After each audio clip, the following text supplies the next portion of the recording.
今天要讲马克思为什么是错的。第一章的第一节，第一章的内容是马克思的影响。这一章包括两部分内容，第一节是马克思对西方国家的影响，第二节马克思对非西方国家的影响。实际上第二节主要讲的是中国，将来有机会还可以再把它扩展，把比如说红色高棉，就是柬埔寨，把北朝鲜，把东南亚再加进去。有一种常见的辩护意见，说马克思和列宁、斯大林、毛泽东不是一回事，甚至马克思和恩格斯也不是一回事，而马克思是对的，错误都是别人的，马克思不能为此负责。我的意见正好相反，只要我们抓住了要害，就不难看到，尽管马克思的门徒所理解和实践的马克思主义和马克思本人的所言所行并不也不可能完全等同，但是这两者是密切相连，无法分离，内在连贯的连续体。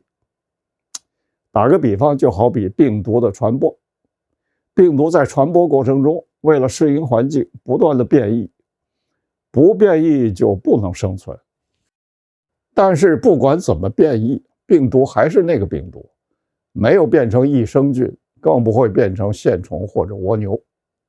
随之而来的问题是，列宁、斯大林、毛泽东有没有严格遵照马克思的思想理论付诸实践？如果他们只是虚晃一枪，拉大旗做虎皮，那马克思还应该为此负责吗？马克思设定的目标仅仅是他的主观意图，那些几乎全都是象壁虚构的空想。他的门徒按照马克思的设计蓝图施工的时候才发现不对头了，那怎么和实际情况处处相悖呢？但是信徒之所以是信徒，他们的首要品质就是对导师，也就是教主坚信不疑。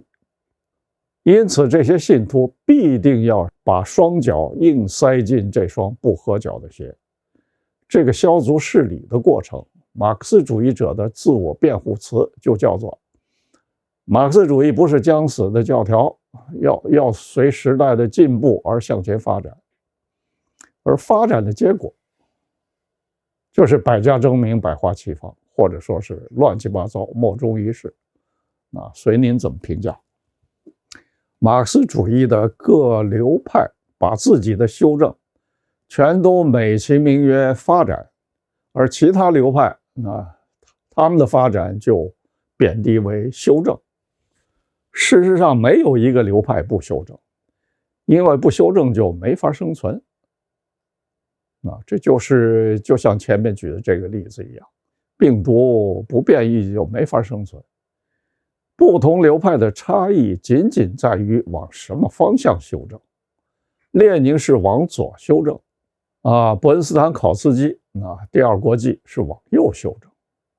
西方马克思主义、新马克思主义、文化马克思主义就是更是随心所欲，往四面八方修正，如此而已。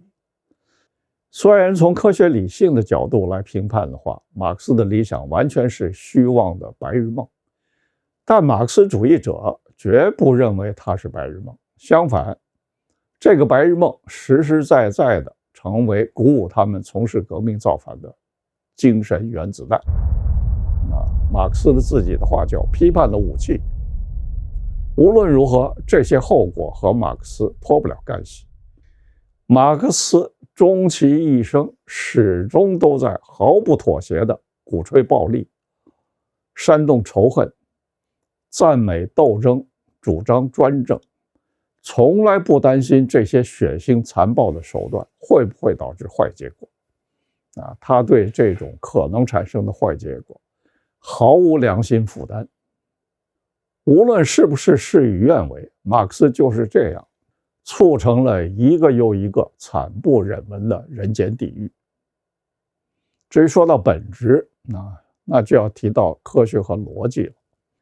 科学始于分类，世界万物是分类分级存在的。所谓分级是指大类下边又有子类，这么一层一层。为什么会这样？是由于我们生存在其中的这个宇宙是有结构的，这些结构是由不超过100种元素分层次，以各种物理和化学力结合而成的。同时呢，同类事物的个体又有相当大的个体差异，而且越复杂的事物，个体差异就越大。上面所说的这一套，就是世界万物的基本性质，也就是所谓本质属性的由来。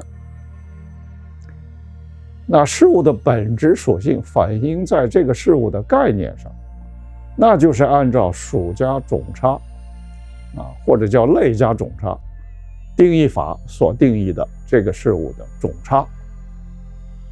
马克思思想理论和非马克思思想理论同属于人类思想理论这个属，属也可以称作类。马克思思想理论的本质就是它区别于其他非马克思思想理论的种差。那这种差是什么呢？就是它独具的无产阶级革命的基本原理加实操方案，合起来就叫革命精髓。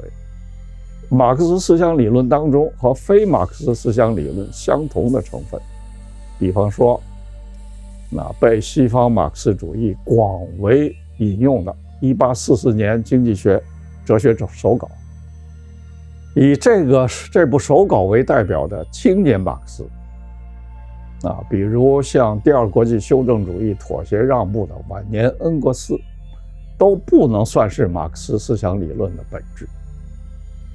马克思26岁的时候就草草地写下的1844年经济学哲学手稿，根本就不是正式出版物，连马克思自己都不愿意把它出版。而且我们都知道，马克思是65岁才死的，难道他随后的39年就一无贡献？这部手稿的思想才是真正的马克思，这可能吗？这对马克思公正吗？西方马克思主义者想要发展马克思主义，当然这很好，但也不能这么随心所欲、信口开河吧。